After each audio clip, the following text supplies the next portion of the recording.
Yes. Okay. Cool. Um, so the book is Cloud Native AntiPatterns, and it's written by Gerald. I'm going to butcher the names. Gerald, Adam, Alan, and Bojan. Um, so,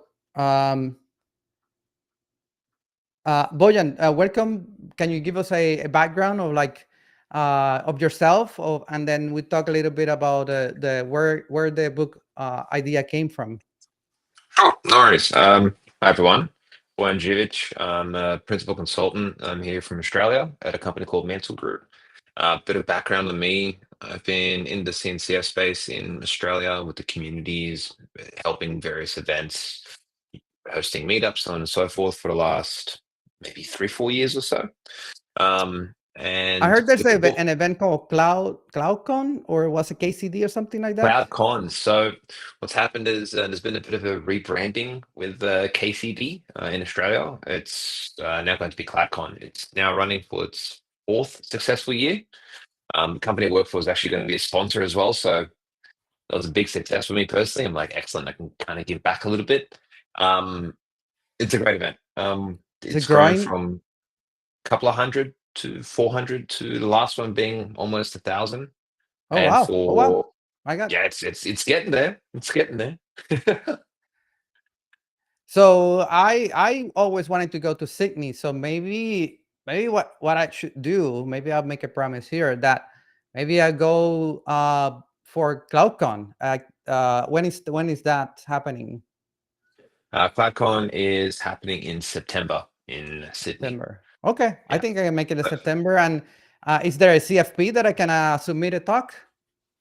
The CFP is open for CloudCon. I believe it does actually close say not July, sorry, end of July. So you may have some time for that. Can somebody has the link? I think I found it. And share it on the Slack. I'll send in Slack and then put it, or I put it in the chat. Somebody can put it in the notes. It looks like CloudCon Sydney 2025, September 9 and 10. And you were one of the organizers, you said, or just community member? I'm a community member, and the organization that I work with, I convinced them to sponsor. Oh, cool. So we're a sponsor. That helps. So if you're in Sydney, or like me, willing to go there, I think I'll go. I've never been to Sydney, so maybe, and there'll be a good opportunity to meet in person. So I can submit a talk on the things that I work on, uh, Kubernetes / CNC and CNCF and / AI / AWS.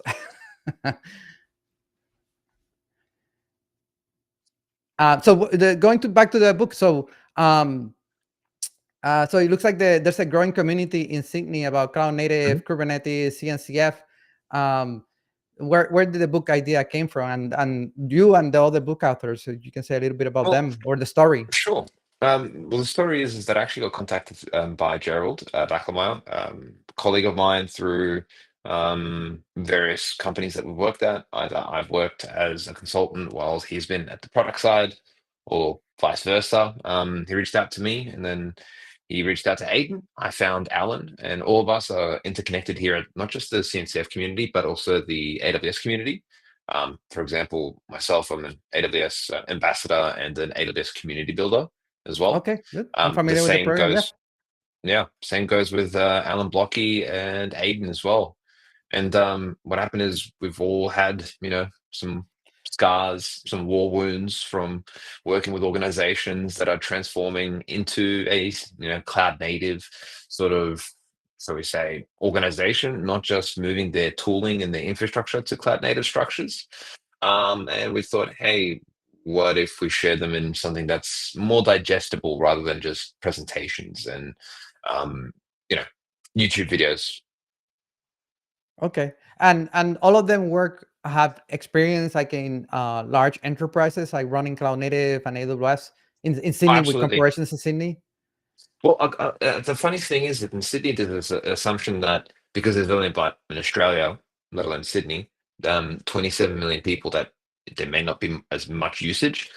There's massive use of, not just Kubernetes, but Argo CD, the observability side of things with open telemetry, things have really picked up in the last, say, 5 years or so. To give you an example, we mentioned some streaming providers in Australia who are quite massive. Again, retrospective, 330 million plus in America compared to the 27 or so million in Australia. They are running several $1 million a year in AWS costs of cube clusters just to support that.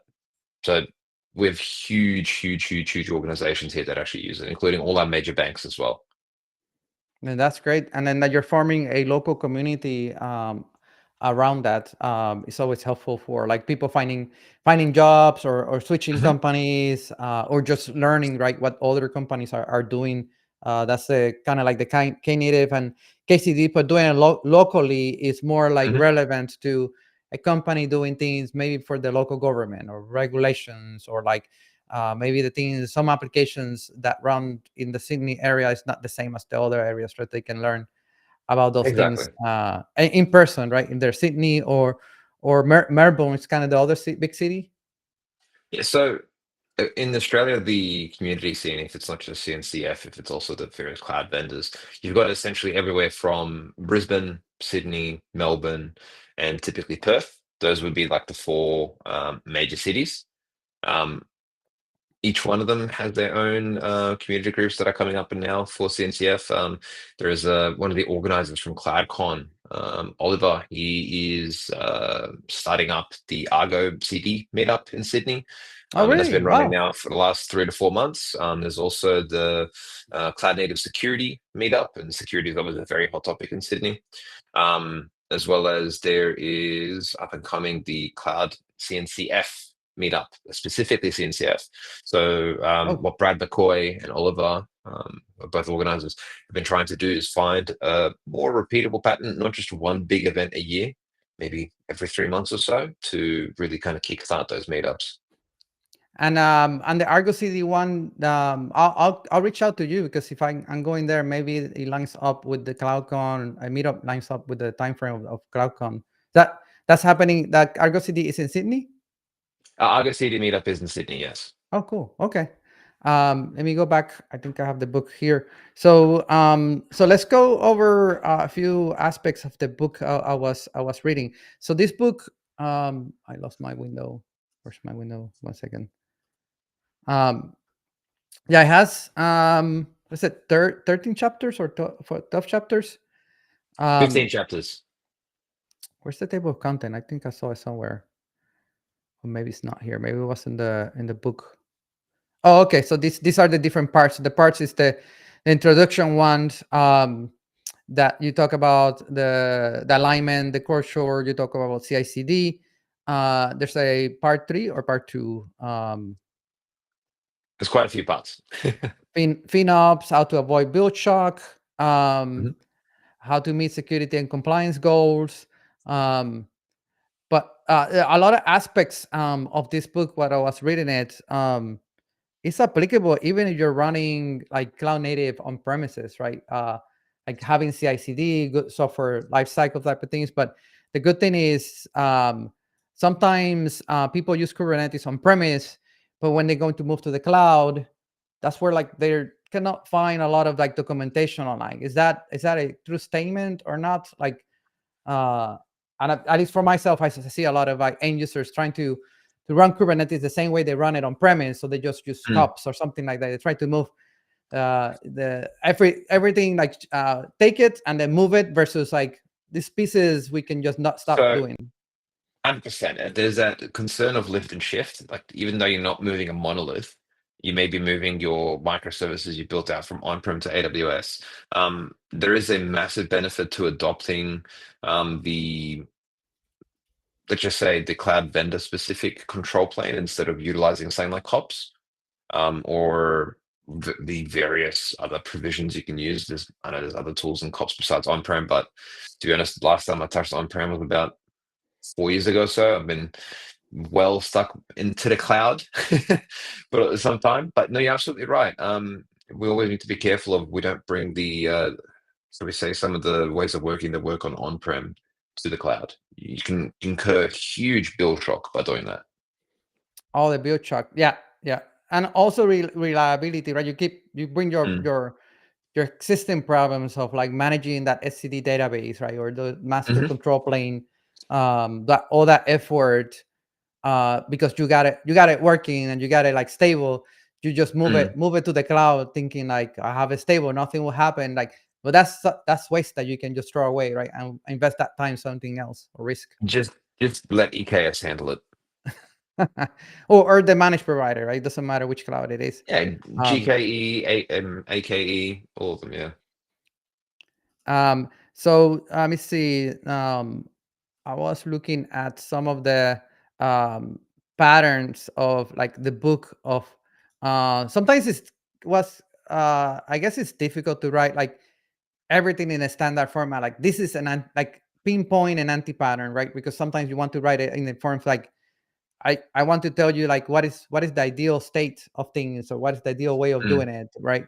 And looking for the anti-pattern, maybe something that you can mention, but it covers many things like do software better, right? Or or don't store secrets in a place Plain where they text. can be stolen, right? So Yeah. that could be broken down into that's applicable maybe to databases, but it also could be applicable to apps, right, and Kubernetes. So Hmm. is that something that happened throughout the books? I saw certain sections try to follow that anti-pattern description and then solution, but sometimes it's kind of like difficult, right? Because things that are applicable to many things. It's you're trying to tell a story of something that's happened to yourself, but at the same time, you're trying to create it as digestible as possible.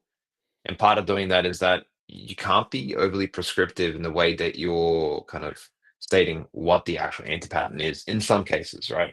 So when you go through for some of the further chapters, when you start looking at things like, observing our architecture, right? That's chapter 10, I believe, from memory.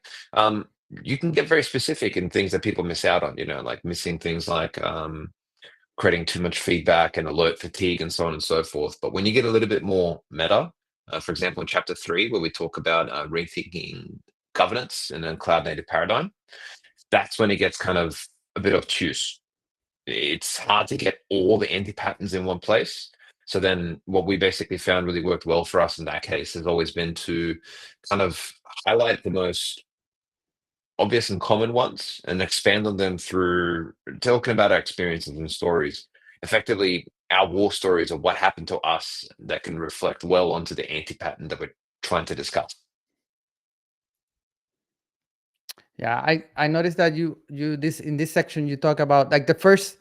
I think this is the first chapter. This first chapter, it doesn't go straight to like start like declaring anti patterns, but you try to give like an overview of like Mm. this is what you're going to encounter for the rest of the book, right? But I Mhm. like that you add here the at the beginning is the share responsibility model, which I'm very familiar. This is something that I do at work a lot because I work for a CSP. In terms of like what is responsibility of the user of that CSP or the cloud provider and the cloud provider's responsibility. So you can talk a little bit about more about this. Maybe people are not familiar of like what is the Sure. responsibility model.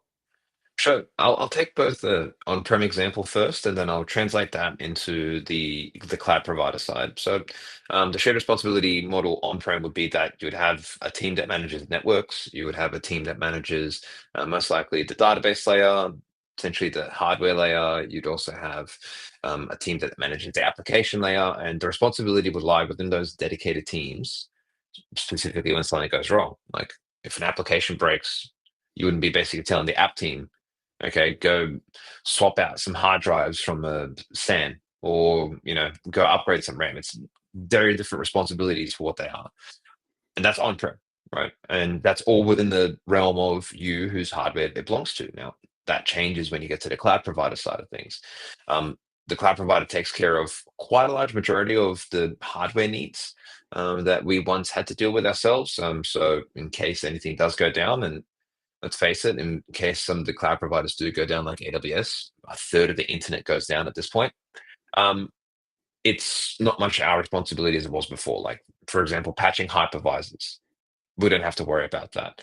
Um, Doing things like the operating system for the hypervisor itself, or the network controls for the switching underneath. Now, there are some overlaps. we've effectively applicationified, and I know that's not a word, but bear with me, it is about 2 a.m. here in Sydney. Some of the aspects that we can control, for example, network controls, right? With cloud providers, they'll handle the hardware side and the software management side of the hardware, right?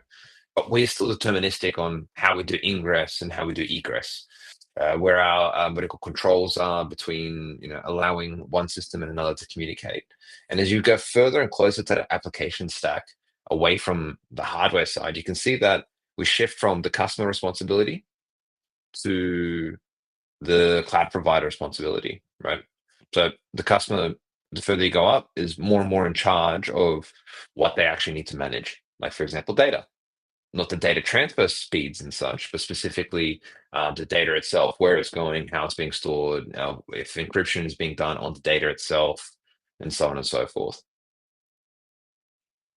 And one interesting one that you mentioned there is the operating system, right? For people that have on-prem systems. I don't know if you want to date myself. I was in the era where I was working on another different cloud provider, actually server vendor, and the lingo was, this is a Windows shop, right?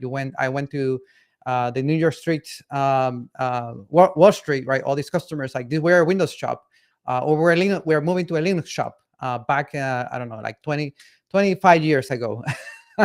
An operating system was something that people invested, like Mm, careers, companies, which drivers do I use, which operating system do I use. And these days, Linux is prevalent in a lot of places, and also in the cloud. When mm, you move to the cloud, probably if you're not sure, they default to Linux. But one thing that I see is, at least from the cloud provider that I'm familiar with, we offer certain operating systems. And in terms of Kubernetes, some cloud providers, and also my cloud provider offers a container based operating system. That is like, I'm giving you the minimum root file system and a minimum root file system and the enough software system to run containers, yep. and in a way that is like locked down and nothing else is running. So you don't have to worry about a lot of like risk by having other files or other programs running in that OS. Like, the only thing that is running is the minimal sandbox type of thing, and one of these bottle rockets. But I Mhm. see people moving from on-premise, that they used to use some other Linux operating system, and they want to continue using that other Linux operating system. I'm not going to mention like vendor, but they want to bring it along when they move to the cloud, and they are putting a lot of like system D or processes for security. And when they want to use this container based OS, which you don't need it to a certain degree, they have friction of like adopting something that is lightweight, and that's something that the cloud provider takes responsibility. You don't have to worry about patching it like anymore. Like you mentioned, or the device drivers, or the GPU drivers, or the GPU integration, or the NIC, the advanced NIC stuff, right? What's your experience with that aspect of that shared responsibility? Oh, quite a fair bit. We've worked with customers in the past who've used things like Talos OS, which are catered for specifically stripped down versions of what do you call it? Linux, and I think they were actually Debian based from memory. Please don't quote me on this. Um, and they basically just wanted the exact same experience inside of AWS. And fine, we understand, like you can go ahead and do that, but you also bring all the headaches that kind of come with managing that going forward. Now, when you go from the on-premises world to the cloud world, this is also a cloud native paradigm that also creates an anti-pattern. It's like you're bringing your bad practices with you that aren't exactly functional in a cloud vendor native environment. So just separating obviously cloud native and the cloud vendor native environment, right? Things that you touched on earlier, like bottle rocket and such. It isn't just the bottle rocket side, and this is something that I think we need to be conscious of when we are working with on-prem going to the cloud. The cloud vendors provide the images for you that they regularly update. Yep. Your responsibility then in that matrix is just basically just choosing the most up-to-date version. So no longer having to hotfix patch CVEs, no longer having to go through the headache of bringing down a hypervisor, moving things across if you're, for example, on VMware and vSphere and vMotioning things across. Emotion, yeah. Yeah, they'll take care of it for you. And yeah, and that's something actually you mentioned it correctly. Like um, some end users also get into this trap or anti-pattern where they are selecting an operating system by the cloud vendor provider. So in my case, like this is cloud. Like this, for me to better to talk about the things that I'm an expert on, right? Than assuming the other cloud. So I'm an expert on ECAS. So in ECAS, we offer you a AMI, a Linux operating system, and the one that we recommend is 2023, and it has all the ECAS, kubectl. It has the kubelet, right? Have container D, had been tested with our system, but it's and also Bottle Rocket. So we give you the two options. We prefer you to run Bottle Rocket, but it's up to you. Like you deploy that cluster today. Next week or a month from now, you have to check if there's a CVE or a new version available, and you need to patch your operating system. Yeah, you said. And then we recently added something in our offering called Auto Mode that we take care of patching. So if you don't want to monitor CVEs or patching, we take care of it's Bottle Rocket base variant, but it's something that you can spin up kubectl apply deployment, and then we speed up a managed instance with that Bottle Rocket, and then every the first 14 days up to 21 days, we'll patch it for you. So that way, that responsibility model move a little bit more to the cloud provider is in charge of like handling the CVs and patch. Is that I think other providers may have something similar. Have you seen Yeah, how have you seen the customers they adapting have. that or friction around that? There is friction. People still like to baby their Kubernetes stack, right? But for good reason. The auto mode for EKS, for example, GKE also has one of their own as well. It is effectively, in a strange way, managed Carpenter as well. So the benefit is that you've got AWS looking after a Carpenter something they created, which is fantastic. And we've moved most of our customers on AWS to Carpenter once it became much more stable, away from cluster autoscaler, because it was completely functional in that sense. It worked directly with the EC2 API, and it meant less messing about. The downside is that for certain organizations, it removed a lot of the established, shall we say, scaling policies, ways that they currently, what do you call it, orchestrate their stacks to something completely new. There's a lot of friction there. They don't want to do that. They'll stick with cluster autoscaler because they're already comfortable with it. So they have to deal with autoscaling groups. They have to deal with managed node groups and such, which aren't bad either. So they can't really take advantage of the, shall we say, cognitive offload as well as the maintenance offload of a fully automatic patched system like going with EKS auto mode. I see. I see.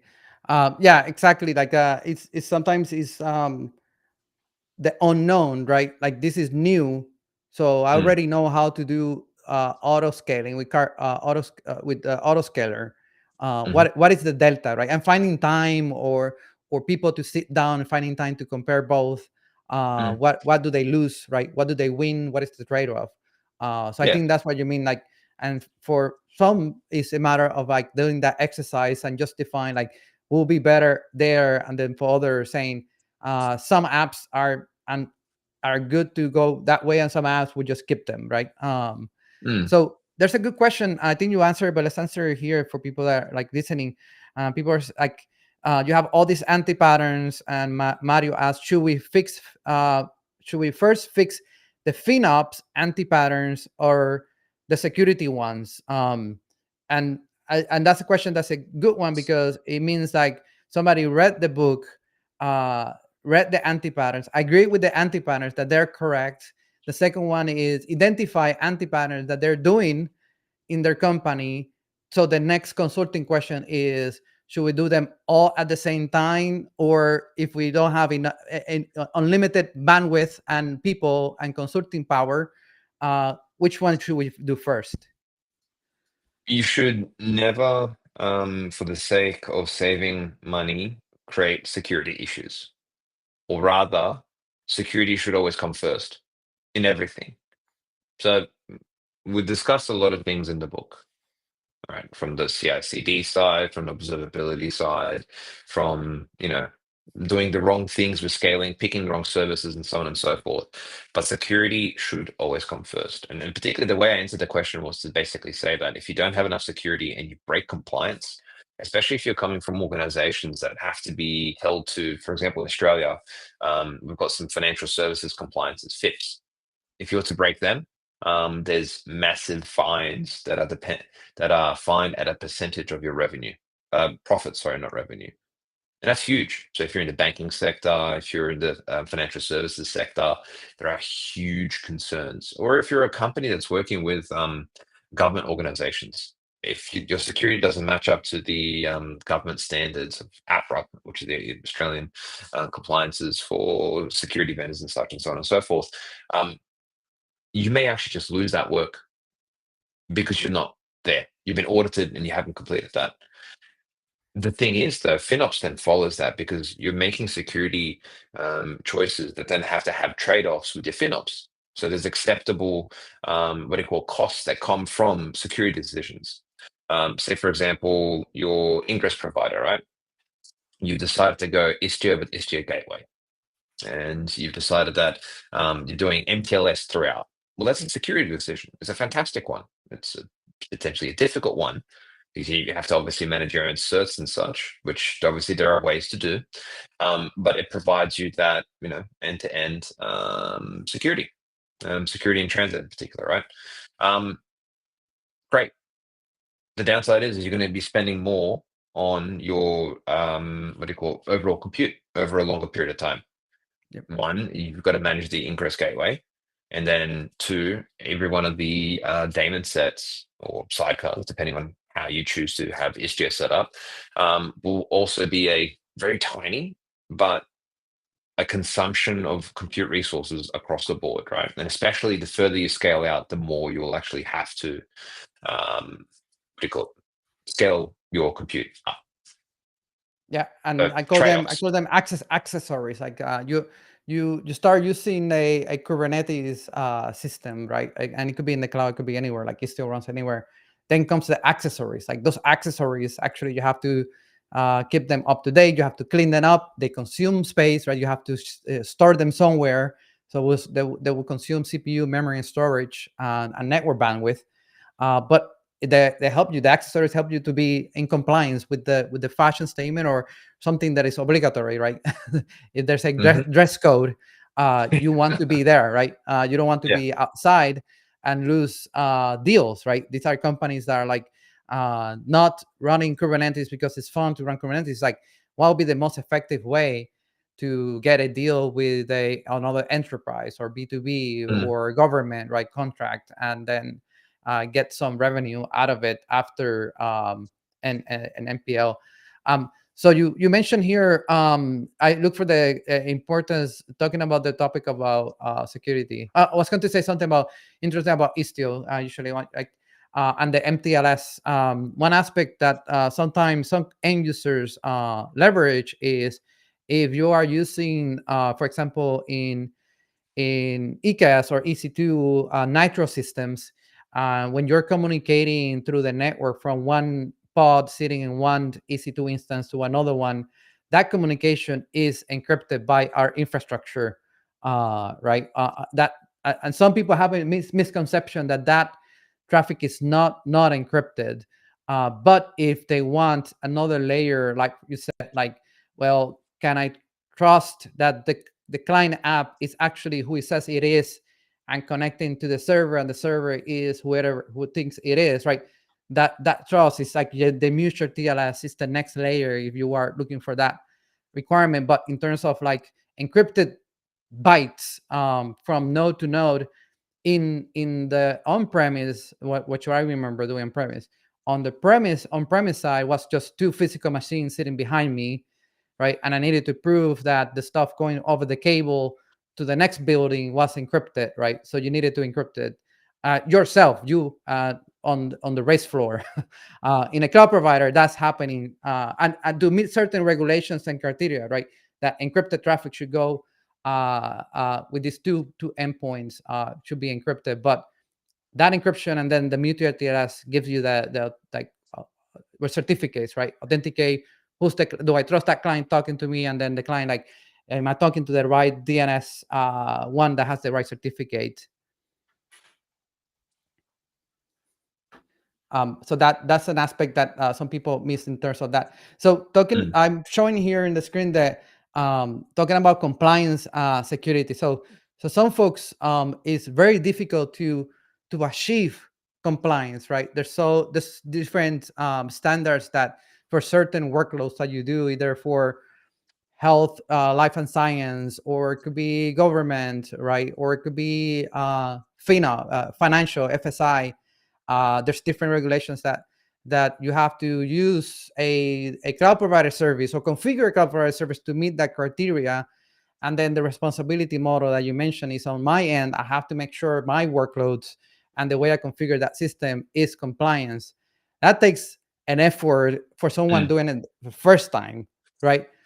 What is the benefit of continuous compliance for security? Well, I'm going to throw something out there. For those that are on-prem or have been on-prem in the past, who remembers Meltdown Inspector, the vulnerability that was released for Intel CPUs? Yeah, that was not long time ago. So a lot of people, I think most of people here remember, right? I thought you were Right. going back to 30 years ago, but you can't. You it's like 5 years, right? It's recent enough. I think Yeah, God, it would have been like 5, 6, maybe 7 years ago. But yeah. I long think it was story around the short, pandemic. Yeah, yeah, it was hell. Spectre, if you were on-prem and you had to deal with it and you had a strong security compliance, you had to basically throw your whole team at patching your hypervisors and the BIOS, and hoping that Intel's what do you call it, chipset update also didn't destroy your performance enough. And time is money, right? Every other project would have to be put on pause, put on hold, making sure that things are met. And RFPs that you cannot answer. not even just the RFP side. It's like, all right, let's just say you've got a quality of life improvement, not just Yeah, for the application side, but maybe for the infra stack. Everything stops. The benefit with the cloud vendor side is that they do that for you, right? Obviously, there's people in the background that are doing it, but it's not your people. You've got others that are going through the stresses instead of yourself. And the added benefit there is you maybe just as simple as changing your instances. There are AMD instances, there are ARM-based instances. It just allows you to, as long as you obviously have a compiled whatever container that supports both, a container for ARM, another container for x86, kind of made life a lot easier there. yeah, and checking that the um right, that the security is in place, right? Checking those signature Mm, for the for application layer is mm, present, is part of your CI/CD. You're always complying. Yeah, I scroll down and I saw the frameworks I was mentioning, mm. the ISO, the PCI DSS for Yeah. financial, and then the SOC 2 for organization security and processes. And PCI then you mentioned DSS is the big one in Australia, because which there are one? quite a lot of PCI DSS, Yep. um, mainly because we are dealing with personally identifiable data there as well. And considering Australia is very much a services-based organization, we've got five, I would say, or maybe six payment providers that make up critical infrastructure in Australia. So 1 in 5 transactions that you process in Australia will go through these payment providers. And you can imagine what security issues or security implications that would have, not just on a local scale, but a global scale for anyone processing anything in Australia. So this could be trading, this could be, but you going to your local grocery store and picking up, some milk and some bread, whatever it may be, if your data from your card then gets compromised. It isn't optional. One of the components that we actually say there is quite literally compliance isn't optional, and that applies, I think, across the stack. The reality, and sorry if I'm going a bit of a tangent here, but I think this is quite a passion point of mine, is people will obviously, create a bit of impression that they're more compliant than they actually are. to meet audited Interesting. requirements. But continuous compliance through, some frameworks and potentially some tooling will basically just mean that you're monitoring for your security compliance standards. And I think that's where the open source community as well as the CF community is starting to pick up pace in that sense. It isn't just the big vendors like, your Datadogs or your what are they called? Trend Micro has a vendor that they purchased quite a while ago, cloud conformity and so on and so forth, that are doing that now. The open source community has been big behind this. In terms of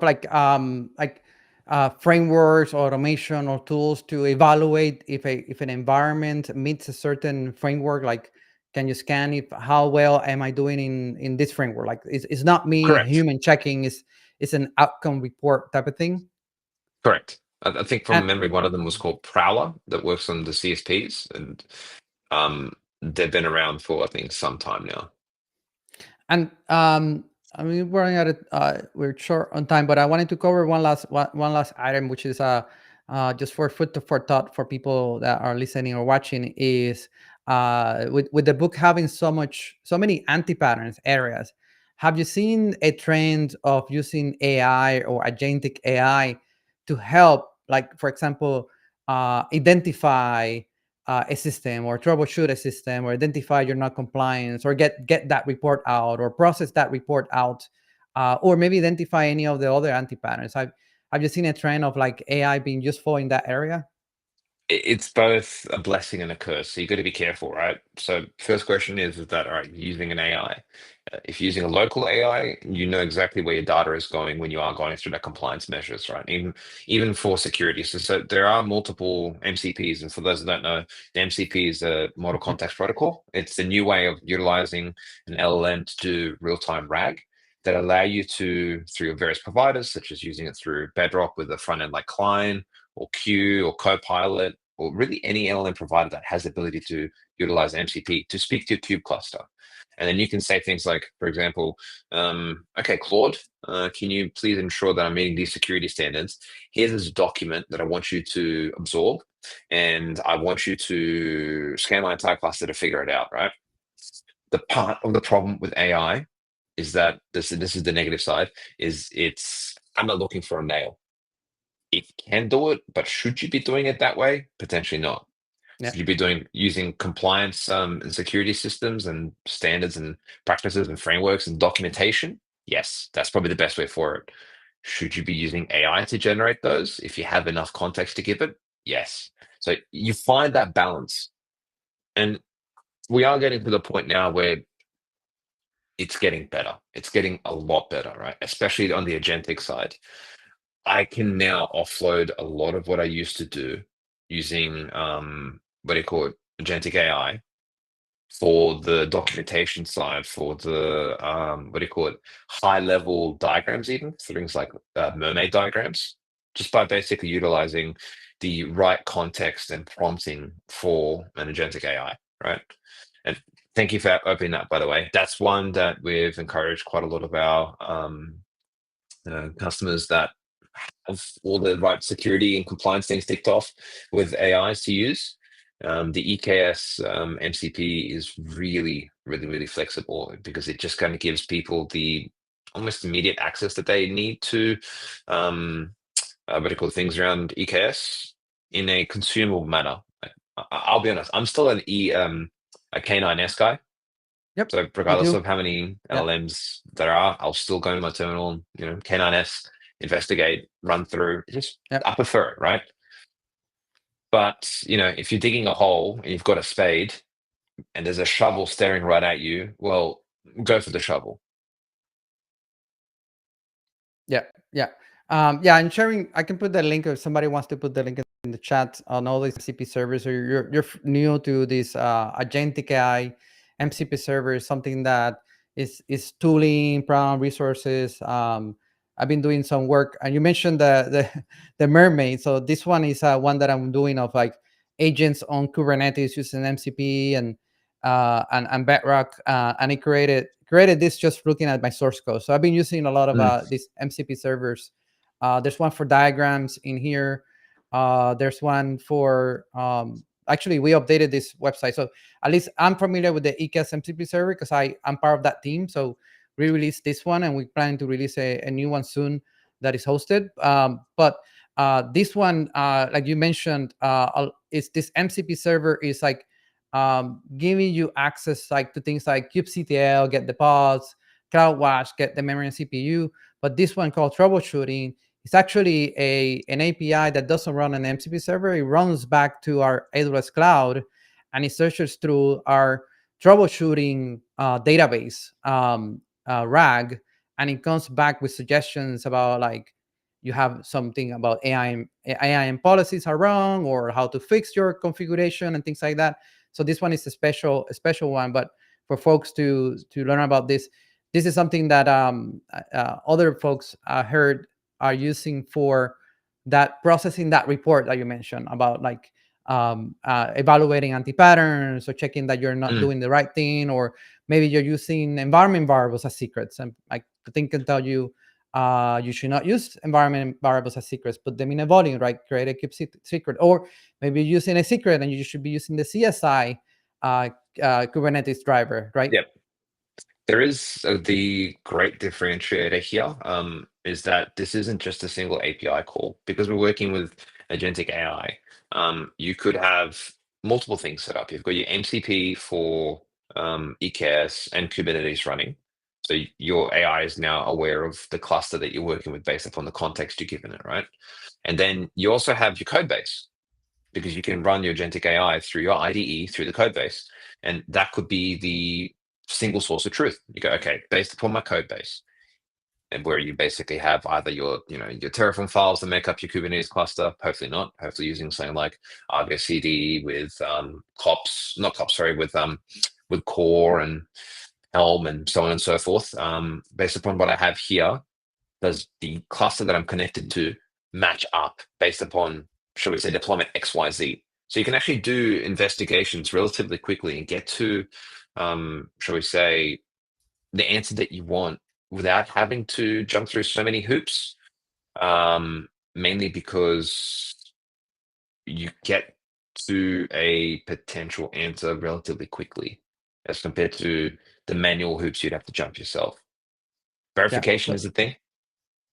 yeah, Absolutely. trust Yeah. for verified, right? We cannot lose that, right? And Mm, myself, like I'm using it daily now. I'm doing more coding than YAML with these tools, and the speed that I'm doing refactoring, right? The speed that I'm writing end-to-end tests or unit tests, that and I feel more comfortable like telling this thing to do a refactor, and like if it passes the unit test and tests and everything looks okay, then it's okay. There are a lot of refactoring actually and leveraging to go faster. So we are about time, but I wanted to cover where people can go beyond, like identify the anti-patterns. There's some suggestions in the book about like how to approach even cultural. Did you talk about the 7 R's? I didn't know there were 7 R's. I only knew yep. six.